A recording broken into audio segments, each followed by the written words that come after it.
සියලුම ආතරයිටිස් රෝග සඳහා රාජපුර හන්දි තෙල ඔබ සුවෙන් තබයි.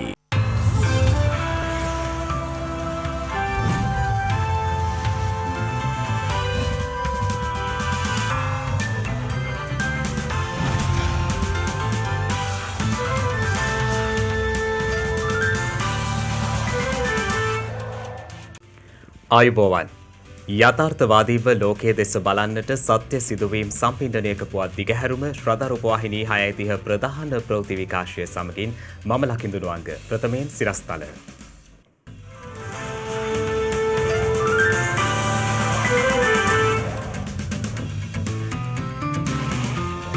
මසකට අධික කාලයක් දිවයින පුරා පැවති නිරෝධායන ඇඳිරි නීතිය අද සිට ඉවතට.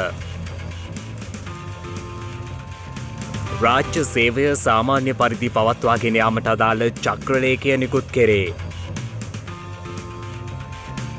ලෝක ළමා දිනය අදයි. ළමයාට අයිති ළමා කාලය ඔවුන්ට රිසිසේ සැරිසැරීමට ඉඩ හරින්නයි ජනපතිගෙන් ඉල්ලීමක්. ඉදිරි මාස 6 සඳහා මහ බැංකුවේ සැලැස්ම එළි දක්වයි. ජනාධිපතිවරණයක් සඳහා නීති විරෝධී ලෙස මුදල් භාවිත කිරීම හේතුවෙන් හිටපු ප්‍රංශ ජනපතිට සිර දඬුවම්.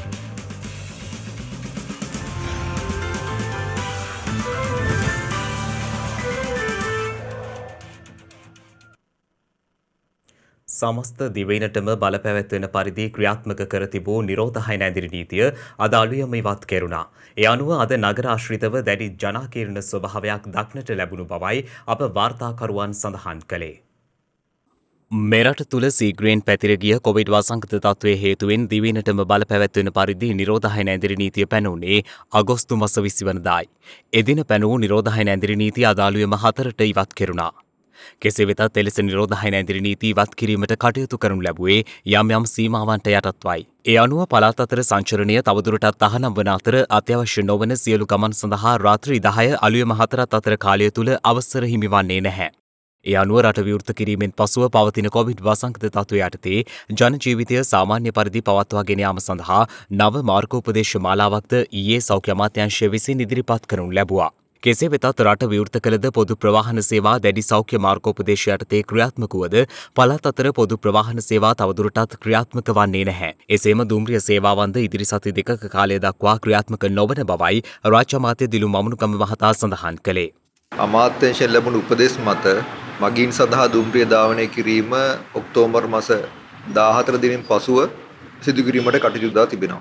ඉදිරි දින 14 තුල කාර්ය මණ්ඩලය ගෙන්වාගෙන දුම්රිය මාර්ග පද්ධතිය හා සංඥා පද්ධතියත් එමෙන්ම දුම්රිය මැදිරි හා දුම්රිය එන්ජින් නඩත්තුව සඳහා වුන් යෙදවීමට බලාපොරොත්තු වෙනවා. එමගින් නැවත දුම්රිය ධාවනය ආරම්භ කිරීමේදී මගින් සඳහා වඩා හොඳ සේවයක් ලබා දීමට අපිට කටයුතු කරන්න පුළුවන්.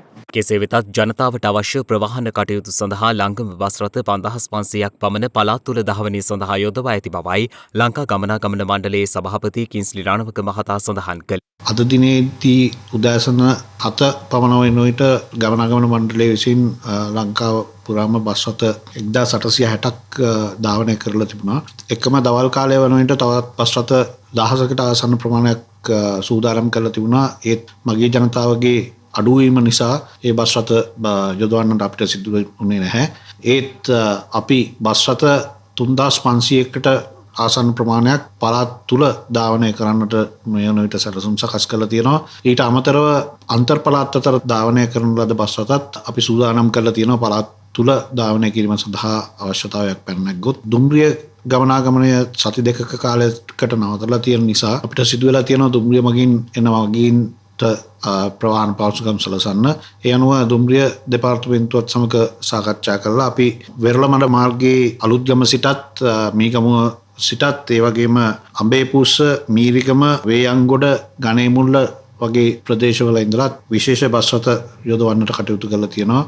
දුම්රිය නවතා තිබෙන කාල සීමාව තුළදී අප මේ ආකාරයට දිගටම ක්‍රියාත්මක කරන්නට බලාපොරොත්තු වෙනවා. ඒ වගේම අපේ ප්‍රාදේශීය කළමනාකරුවන්ට සහ ඒ ඩිපෝ කළමනාකරුවන්ට අපි උපදෙස් ලබා දීලා තියෙනවා අවශ්‍යතාවය නිරීක්ෂණය කරලා ඒ අවශ්‍ය ප්‍රමාණයට බස් රථ යොදවන්න කියලා.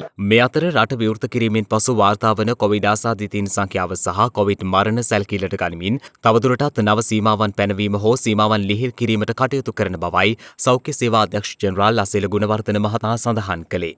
මේ අතර මෙරට නිරෝධායන ඇඳිරි නීති ක්‍රියාත්මක සමයේ නිරෝධායන ඇඳිරි නීති උල්ලංඝනය කරන ලද පුද්ගලයන් 79723 දෙනෙකු අත්අඩංගුවට ගෙන ඇති බව පොලිසිය පවසනවා. එසේම නිරෝධායන ඇඳිරි නීතිය ක්‍රියාත්මක කෙරුණු ඊයේ දිනේදීද පුද්ගලයන් 186 දෙනෙකු සහ වාහන 10ක් පොලිසිය භාරයට ගත් බවයි පොලිස් මාධ්‍ය ප්‍රකාශක කාර්යාලය වැඩිදුරටත් සඳහන් කළේ. මේ අතර රට විවෘත කිරීමත් සමග රාජ්‍ය සේවය සාමාන්‍ය පරිදි පවත්වාගෙන යාමට අදාළ චක්‍රලේඛය නිකුත් කර තිබෙනවා. ඒ අනුව රජයේ කාර්යාල මගින් සපයනු ලබන අත්‍යවශ්‍යම සේවාවක් බිඳවැටීමකින් තොරව පවත්වාගෙන යාම සඳහා අත්‍යවශ්‍ය වන සේවක පිරිස් හඳුනාගෙන සේවයට කැඳවීමට කටයුතු කළ යුතු අතර එසේ සේවයට කැඳවීමේ බලය අදාළ අමාත්‍යාංශ ලේකම්වරුන් දෙපාර්තමේන්තු ප්‍රධානීන් ආයතන ප්‍රධානීන් වෙත පවරා තිබෙනවා.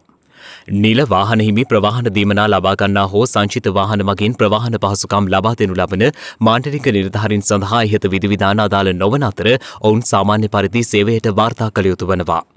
මෙසේ සේවයට කැඳවන නිලධාරයන් හැර අනෙකුත් සියලුම රාජ්‍ය නිලධාරයන් මාර්ගගත ක්‍රමය ඔස්සේ ස්වකීය රාජකාරියට අදාළ කාර්යයන්හි යෙදීමට බැඳී ඇති අතර සේවයට කැඳවනු ලබන නිලධාරීන් වුවද සේවයට නොකැඳවූ දිනයන්හි මාර්ගගත ක්‍රමය ඔස්සේ රාජකාරී ඉටු කළ යුතු බවද එහි සඳහන්. අකණ්ඩව සිව්වන දිනටත් ඊයේ මෙරට දෛනික කොවිඩ් ආසාදිතයින් 1000ට වඩා අඩුවෙන් වාර්තා වුණා. කෙසේ වෙතත් නියෝජ්‍ය සෞඛ්‍ය සේවා අධ්‍යක්ෂ ජෙනරාල් විශේෂඥ වෛද්‍ය හේමන්ත හේරත් මහතා පවසන්නේ රට විවෘත කළද පවතින අවදානම තවමත් පහව ගොස් නොමැති බවයි.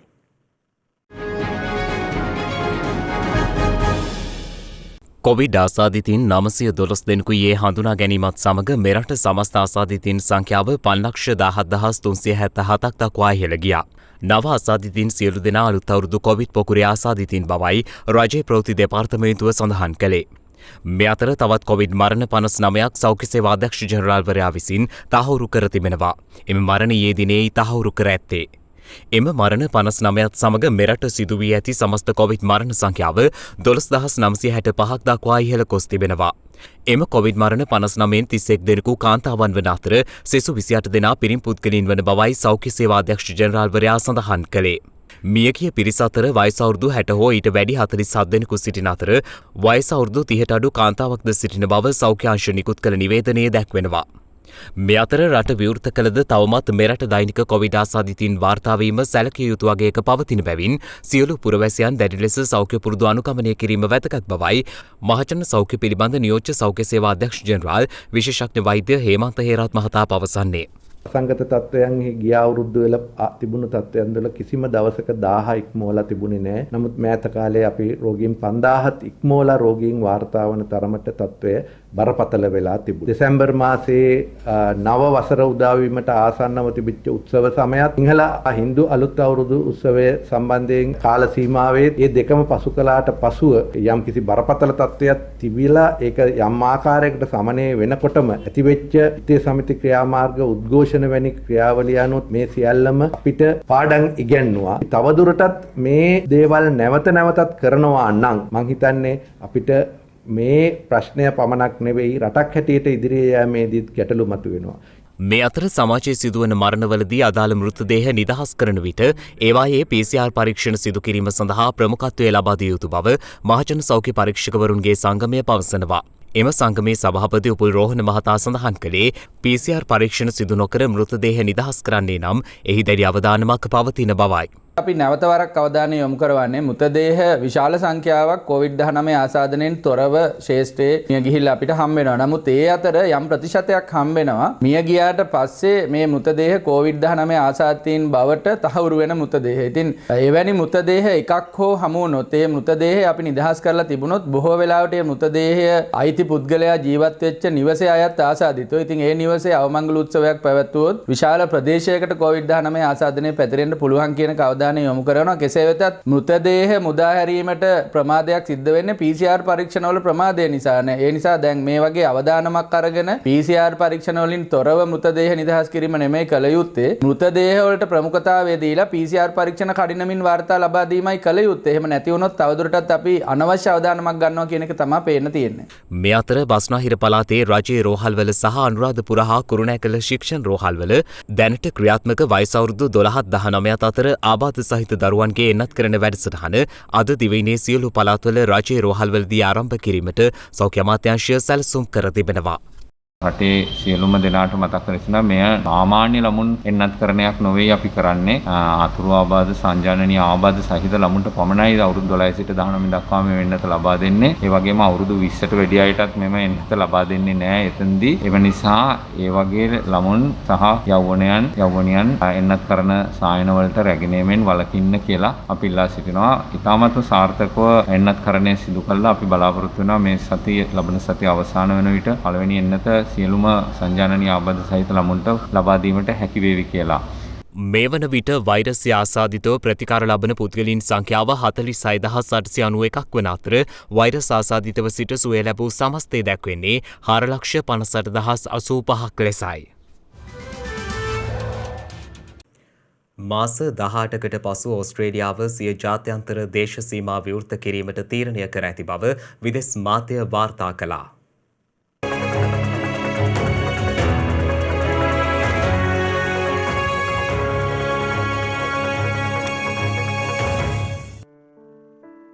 ඕස්ට්‍රේලියාව සිය ජාත්‍යන්තර දේශ සීමාව නොවැම්බර් මාස සිට නැවත විවෘත කර තිබෙනවා. එන්නත ලබාගත් සංචාරකයින්ට මේ හරහා ඕස්ට්‍රේලියාවට පැමිණීමට අවස්ථාව හිමි වනු ඇති. මෙලෙස ඕස්ට්‍රේලියාව සිය ජාත්‍යන්තර දේශ සීමා විවෘත කරමින් සංචාරකයින්ට පැමිණීමට අවස්ථාව ලබා දෙන්නේ මාස 18කට පසුව වීම විශේෂත්වයක්. මේ අතර සිය ජනගහනයෙන් 10%ක පිරිසක් සම්පූර්ණයෙන් එන්නත් කරණයට ලක් කර ඇත්තේ අප්‍රිකානු මහද්වීපයේ රටවල් 54න් රටවල් 15ක පමණක් බව ලෝක සෞඛ්‍ය සංවිධානය පවසනවා. ලෝක සෞඛ්‍ය සංවිධානයේ ඉලක්කය වී තිබුණේ මැයි මාසය වන විට සෑම රටකම ජනගහනයෙන් 10%ක් සම්පූර්ණයෙන් එන්නත් කර අවසන් කිරීමටයි. සීෂෙල්ස් සහ මුරුසිය කලාපයේ එන්නත් කරණය අතින් ඉදිරියෙන් සිටින්නේ පූර්ණ එන්නත් කරණයට ලක් කළ ප්‍රතිශතය 60% ඉක්මවමින්. එමෙන්ම මොරොක්කෝ ජනගහනයෙන් 48%ක් මේ වන විට පූර්ණ එන්නත් කරණයට ලක් කර තිබෙනවා. ලෝක සෞඛ්‍ය සංවිධානය සඳහන් කළේ පවතින වාතාවරණය තුළ කලාපයේ සෞඛ්‍ය සේවකයින් අවදානමකට ලක්ව සිටින බවයි. අප්‍රිකානු සෞඛ්‍ය සේවකයන්ගෙන් ආසන්න වශයෙන් 3/1ක් පමණ පළමු එන්නත් මාත්‍රාව හෝ ලබා නොමැති බවද ලෝක සෞඛ්‍ය සංවිධානය වැඩිදුරටත් සඳහන් කළා. මේ අතර අප්‍රේල් මාසයේ සිට ජපානයේ ප්‍රධාන නගර ආශ්‍රිතව ක්‍රියාත්මක වූ හදිසි තත්ත්වය අදිවත් කර තිබෙනවා. විදෙස් මාධ්‍ය වාර්තා කළේ මෙම තත්ත්වය සමග රට ජන ජීවිතය සහ ආර්ථිකය ශක්තිමත් වනු ඇති බවයි. ජපානයේ කොවිඩ් ආසාදිතයින් සංඛ්‍යාව කැපී පෙනෙන ලෙස පහළ යාම හේතු වෙනුයි මෙම තීරණයට එළඹ ඇත්තේ. එසේම එරට ඕල් නිපොන් ගුවන් සේවාවට ලක්ෂ 5කට අධික ගුවන් ටිකට් පත් වෙන් කර ගැනීමේ ඇනුම්ද මෙවන විටත් ලැබී ඇති බවද විදෙස් මාධ්‍ය වාර්තා කළා. අත්‍යවශ්‍ය නොවන භාණ්ඩ ආනයනයේදී මහ බැංකුව විසින් පනවා තිබූ මූල්‍ය තැන්පතු සීමාවන් වහාම ක්‍රියාත්මක වන පරිදි ඉවත් කිරීමට ශ්‍රී ලංකා මහ බැංකුව තීරණය කර තිබෙනවා. මහ බැංකුව අධිපති අජිත් නිවාඩ් කබ්‍රාල් මහතා මේ බව සඳහන් කළේ අද සාර්ව ආර්ථික සහ මූල්‍ය පද්ධති ස්ථායීතාව සහතික කිරීම සඳහා වන සය මාසික පෙරදැක්ම ඉදිරිපත් කිරීමේ අවස්ථාවට එක්වෙමින්.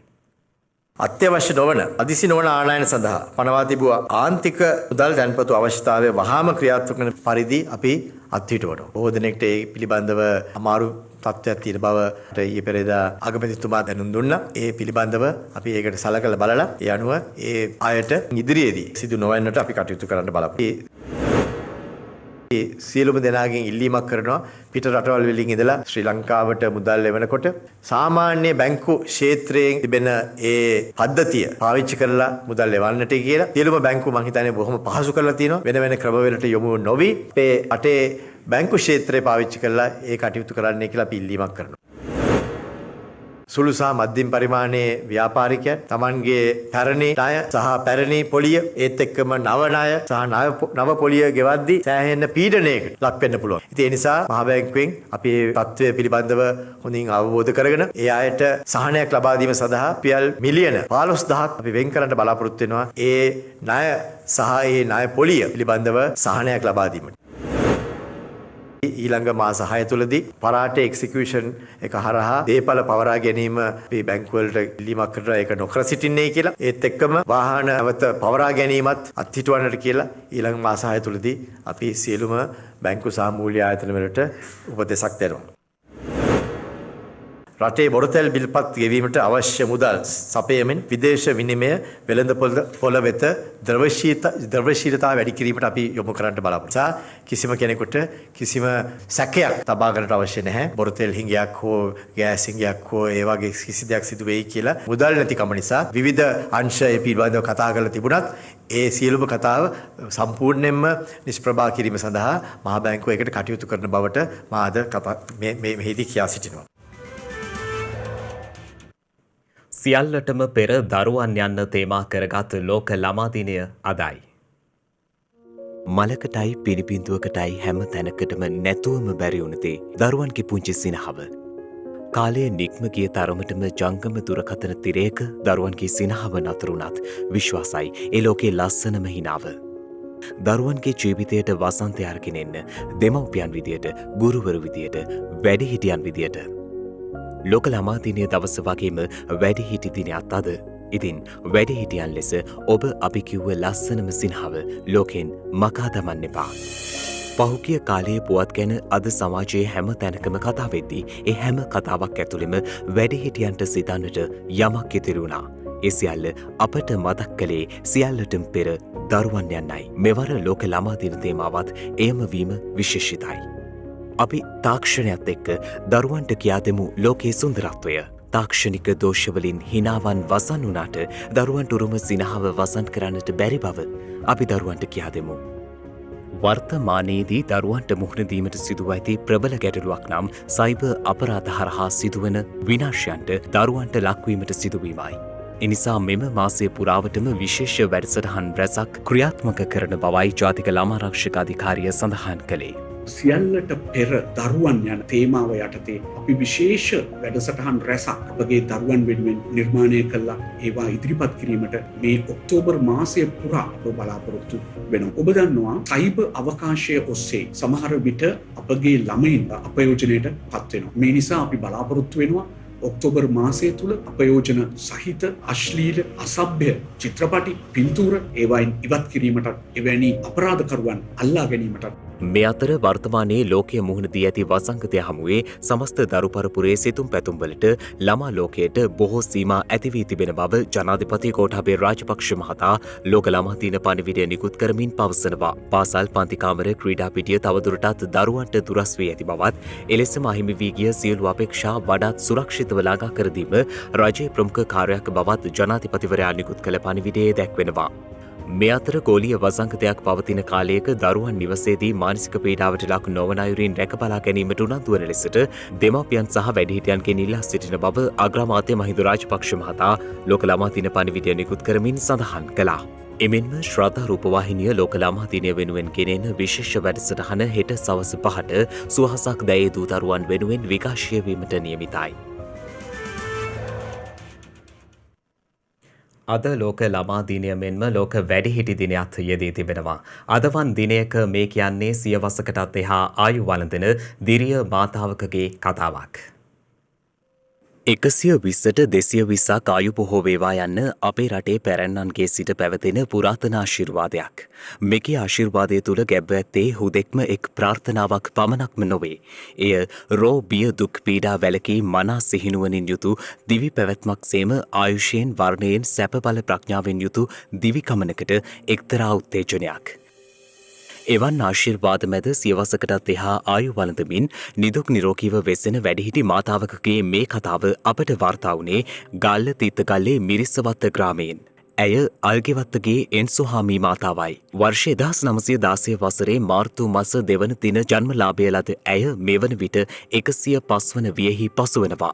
දරුවන් 8 දෙනෙකුගේ මවක් වන එන්සුහාමී මාතාවට පිරිමි දරුවන් 2 දෙනෙකු සහ ගැහැණු දරුවන් 6 දෙනෙකු වනවා. වයස අවුරුදු 16 පමණ සිට කුලී වැඩවල නිරත වෙමින් සිය සැමියාත් සමග තම දරුවන් රැකබලා ගන්නට ඇය අපමණ වෙහෙස මහන්සිගත් උතුම් මාතාවක්.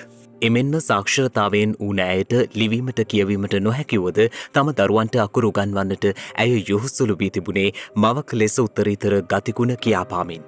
කෙසේ වුවත් හොඳ මතක ශක්තියක් ඇති අයට අදටත් අතීතයේ සිදුවීම් මෙන්ම කවි ගීත පවා හොඳින් කටපාඩම්. ගලු ගලක් නියට අනේ කරබලයි රටහාරේ ගසට. වයස අවුරුදු 105යි මාස 7කුත් ඉක්මවන මේ දිරිය මාතාවට සිය චිත්ත ධෛර්යය මෙන්ම නිරෝගී සම්පත්තිය නිසාම එදිනෙදා වැඩ කටයුතු නිවසේ වැඩ කටයුතු මෙන්ම තමන්ගේ වත්තේ වැඩ කටයුතුද තනිවම සිදු කර ගැනීමට හැකියාව තිබීම ඇත්තෙන්ම වාසනාවක්. එමෙන්ම මුණුපුරු මිනිබිරියන් ඇතුළු දරුතැරියන් 80කගේ පමණ මිත්තනිය වන ඇය සිය දෑසින් දරු පරම්පරා 4ක්ම දැක බලා ගන්නට තරම් වාසනාව ලද මවක්. කෙසේ නමුත් අද වන විටත් ශරීර සෞඛ්‍ය අතින් යහපත්ව දිවිගෙවන ඇගේ සුරක්ෂාව වෙනුවෙන් කැපවන්නේ ඇගේ දියණිය වන අමරාවතී මහත්මියයි. ලෝකයේම වැඩිහිටියන් සඳහාම වෙන්නුණු ලෝක වැඩිහිටි දිනයේ යෙදෙන අද දවසේදී එන්සෝ හාමී මාතාවගේ තතු ඇත්තෙන් මසන්නට පවා සතුටු කතාවක්. ඉතින් එන්සෝ හාමී මාතාව ඇතුළු අප රටේ සියලුම වැඩිහිටියන්ට නිදුක් නිරෝගී භව දීර්ඝායුෂ ලැබේවා යන්න මේ වැඩිහිටි දිනයේ අපගේ ප්‍රාර්ථනයයි. දිවයිනේ බොහෝ ප්‍රදේශවල වැසි හෝ ගිගුරුම් සහිත වැසි ඉදිරියටත් ඇතිවිය හැකි බව කාලකුණ විද්‍යා දෙපාර්තමේන්තුව අවවාදාත්මක නිවේදනයක් නිකුත් කරමින් පවසනවා. නිවේදනයක් නිකුත් කරමින් කාලකුණ විද්‍යා දෙපාර්තමේන්තුව සඳහන් කරන්නේ දිවයිනේ බොහෝ ප්‍රදේශවල අද සහ හෙට දිනයන්හි වැසිපාර කිහිපයක් අපේක්ෂිත බවයි. උතුරු මැද නැගෙනහිර සහ වයඹ පළාත්වල ඇතැම් ස්ථානවලට මිලිමීටර් 150ට වැඩි ඉතා තද වැසිද බස්නාහිර සහ සබරකමුව පළාත්වලත් ගාල්ල සහ මාතර දිස්ත්‍රික්කවලත් ඇතැම් ස්ථානවලට මිලිමීටර් 100ට වැඩි තද වැසිද ඇතිවිය හැකි අතර සෙසු ප්‍රදේශවල ඇතැම් ස්ථානවලට මිලිමීටර් 75ට වැඩි තරමක තද වැසි ඇතිවිය හැකි බවයි එම නිවේදනයේ දැක්වෙන්නේ. දිවයිනට ගිනිකොන දිසාවේ පහළ වායුගෝලයේ තියෙන කැළඹෙන ස්වභාවය. මේක තියෙන බෙන්ගාල බොක්කාවට ප්‍රදේශයේ. මේ කැළඹෙන ස්වභාවය හේතු කොටගෙන දිවයින තුල තියෙන වර්ෂාපතනයේ වැඩිවීම අපි අපේක්ෂා කරනවා. ඊට අමතරව දීවරහා නායක ප්‍රජාවට පැහැදිලිව කියනවා අපි විශේෂයෙන්ම කංකසන්තුරේ ඉඳන් තිරිකුණාමලය හරහා හම්බන්තොට දක්වා තියෙන වෙරළබඩ තීරයට ඔබ්බෙන් තියෙන ගැඹුරු සහ නොගැඹුරු මුහුත් තීරවල කඩින් කඩ වැසි සමග සුළං වේගයේ වැඩි වෙන අවස්ථා තියෙනවා. එතකොට මේ තත්ත්වය යටතේ අපි විශේෂයෙන්ම දිවයිනට ගිනිකොන දිශාවේ තියෙන ගැඹුරු මුහුදේ දීවරහා නාවික කටයුතුවල යෙදීමෙන් වලකින්න කියන එක අපි දීවරහා නායක ප්‍රජාවකින් ඉල්ලා සිටිනවා. අනෙක් කාරණේ තමයි මේ දිවයින තුල තියෙන වර්ෂාපතනයේ හේතු කොටගෙන විශේෂයෙන්ම తాවකාලිකව තද සුළං ඇති වෙලා ගස්වල අතුපතු කඩා වැටීම් වහලවල් ගැලවෙන යාමේ සංසිද්ධි තියෙන්න පුළුවන්. ඊට අමතරව අකුණු අනතුරු ඇතිවීමේ තත්ත්වයන් තිබීමේ හැකියාවක් තියෙනවා. එතකොට මෙම වැසි තත්ත්වය බොහෝ විට ඉදිරි දින කිහිපය තුළ දිවයිනට බලපාන ලක්ෂණ තමයි අපිට පැහැදිලිව පේන්නේ. දැන් තවත් දේශීය පුවත් කිහිපයක් කෙටියෙන්.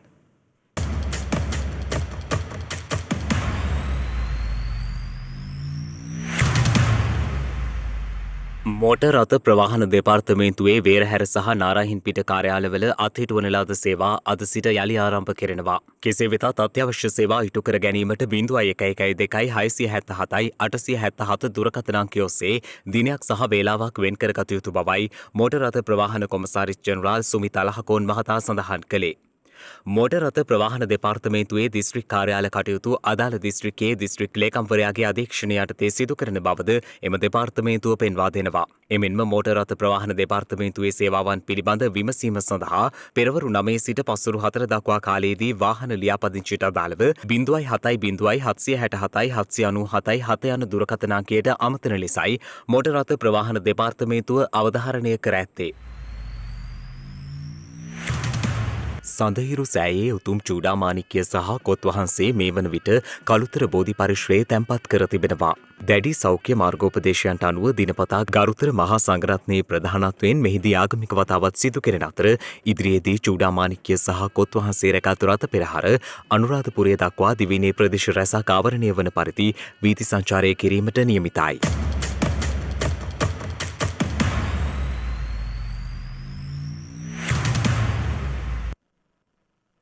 අන්සතු දෙය තමන් සතු වූ කල එයින් පලක් නොමැති බව සිහි කැඳවන කතාවක් මේ.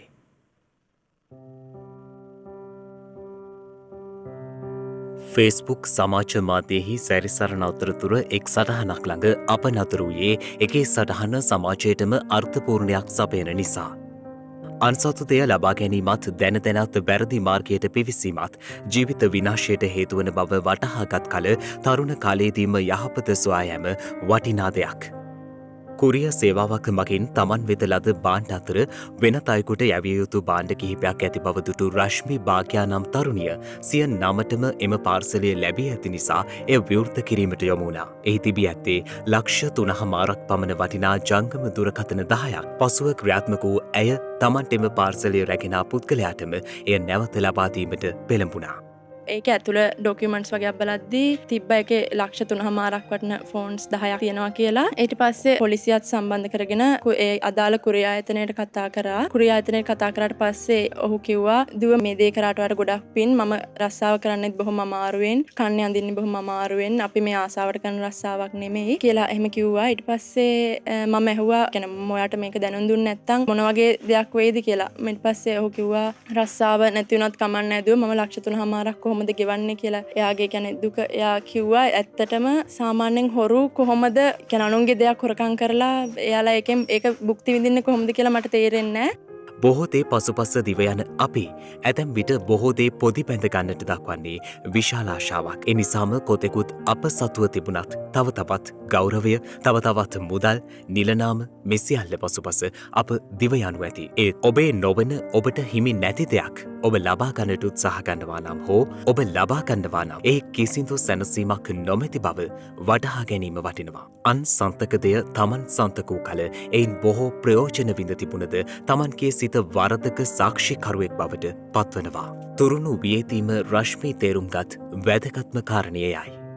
මට උවමනාවක් තිබ්බනම් ඒක හොරකම් කරන්න ඕනේ කියලා මට එහෙම කරන්න තිබුණා ඇත්තටම. ඒ වුණාට මම මගේ හෘද සාක්ෂියට අනුව මම කවදාවත් ඒ දේ කරන්නේ නැහැ. මොකද අපි බෞද්ධයෙක් විදිහට මම හිතන්නේ අපි හැමෝම අවංක වෙන්න ඕනේ. ඒ කියන්නේ සමාජයට අවංක වෙන්න ඕනේ. අපි අරන් යන්නේ අපි ලබාගත්ත පින විතරයි. දැන් මම ඕක ගත්තා නම් සමහර විට මම හොරකම් කරා, මම වැරද්දක් නේද කරේ කියලා සමහර විට ජීවිත කාලෙම මට පසුතැවෙන්න වෙන සිද්ධියක් වෙයි. සමහර විට මට වෙන පාඩුවක් වුණත් මට හිතේ එදා මම මේ දේ ගත්ත හින්දා තමයි මෙහෙම වෙයි කියලා මම හිතනවා. ඇත්තටම කියන්න තියෙන මට හරිම සතුටුයි. කවදාවත් හොරකම් කරන්න එපා. කවදාවත් නීතියෙන් ගැලවුණත් තමන්ගේ හෘද සාක්ෂියෙන් කවදාවත්ම ගැලවෙන්න බෑ. පව් වැඩ කරන්න එපා. අනිවාර්යෙන්ම පරිසම් දෙනවාමයි. අනුන්ගේ වැරදි මැද අපි කෑකසද්දී අනුන්ගේ හොඳක් ළඟ එය ප්‍රශංසා කිරීමද වටි. රශ්මි සමාජයට දුන් පණිවිඩය ප්‍රශංසාත්මකව අප ඉදිරිපත් කරනුයේ ඒ නිසාමසේම හෙටද මෙවැනි මිනිසත්කම් අවැසි බවද සිහි කැඳවමින්.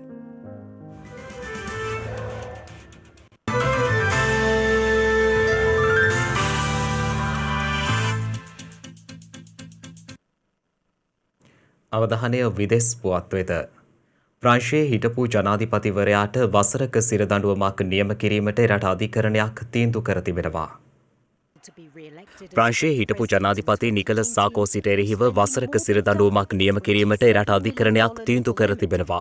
විදෙස් මාධ්‍ය වාර්තා කළේ ඔහු විසින් නීති විරෝධී ලෙස 2012 දී ජනාධිපතිවරණ ව්‍යාපාරයට මුදල් යොදවූ බවට ඔහුට එරෙහිව චෝදනා එල්ල වී ඇති බවයි.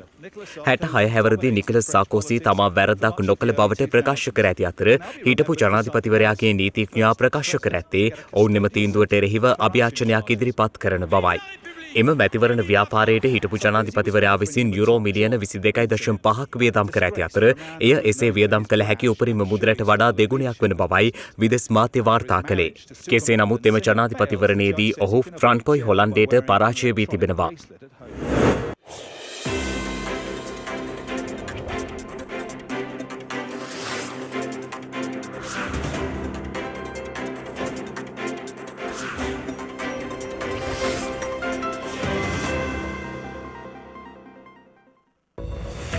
හෙට ඔක්තෝබර් 2 වෙනිදා කොළඹ සිට අඹේපුස්ස දක්වා වූ දුම්රිය මාර්ගය පොදු ප්‍රවාහනය උදෙසා විවෘත කර ඇත්තේ 1865 සැප්තැම්බර් මාස 2 වන දිනයි. ශ්‍රී ලංකාවේ දිස්ත්‍රික් අධිකරණ ක්‍රමය ආරම්භ කර ඇත්තේ 1983 වසරේ ඔක්තෝබර් මාස 2 වන දිනයි. අධ්‍යාපනයේ වැදගත්කම සහ මහජනතාව දැනුවත් කිරීම තුළින් අවිහිංසාව ප්‍රවර්ධනය කිරීම සඳහා නම් කරන ලද ජාත්‍යන්තර අවිහිංසාවාදී දිනය ඔක්තෝබර් මස 2 වන දිනට එනම් හෙට දිනට යෙදී තිබෙනවා.